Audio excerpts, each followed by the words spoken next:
كيكة التفاح واحدة من الحلويات اللي شكلها حلو وطعمها حدوتة وأي حد يقدر يعملها. كوباية سكر، عايزين نعمل شوية كراميل حلوين ونسيبه على نار هادية لحد ما يكرمل. وهنجيب صينية سهلة الفتح، ورق زبدة، اقفل، وهنشيل الزيادة دي. الخطوة دي لازم نعملها بسرعة عشان الكراميل بيمسك على طول. قبل ما يمسك وقبل أي حاجة نوزعه. وهنجيب تفاح ونقطعه ونرص التفاح على الكراميل، رص الجاتو يا بتوع البلاتو، وواحدة واحدة وعلى الهادي يا زبادي لحد ما تبقى معاكم بالحلاوة دي. في بولة نكسر فيها 3 بيضات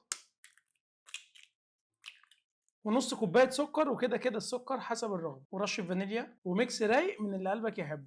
بعد كده كوباية الا ربع من الزيت وكوباية لبن ونص ليمونة ورشة ملح، ونحط كوبايتين دقيق ومعلقة كبيرة من البيكنج باودر وننخل الدقيق.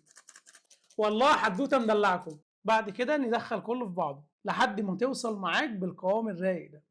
وكده الكيكه بتاعتنا جاهزه، وننزل بالكيكه على التفاح والكراميل ونديها خبطتين عشان نطلع الهواء، ونطلع على الفرن على درجه حراره 180 حوالي نص ساعه وعينينا عليها. يلا بينا. وبعد نص ساعه ونسيبها على جنب تبرد شويه بسكينه ونفتح في الجناب ونشيل الورق الزبده. وبس كده يا سيدي، كل اللي عليك تقطع وتاكل انت والحبايب، واعمل لايك وشير ودلعني زي ما بدلعك. سلام.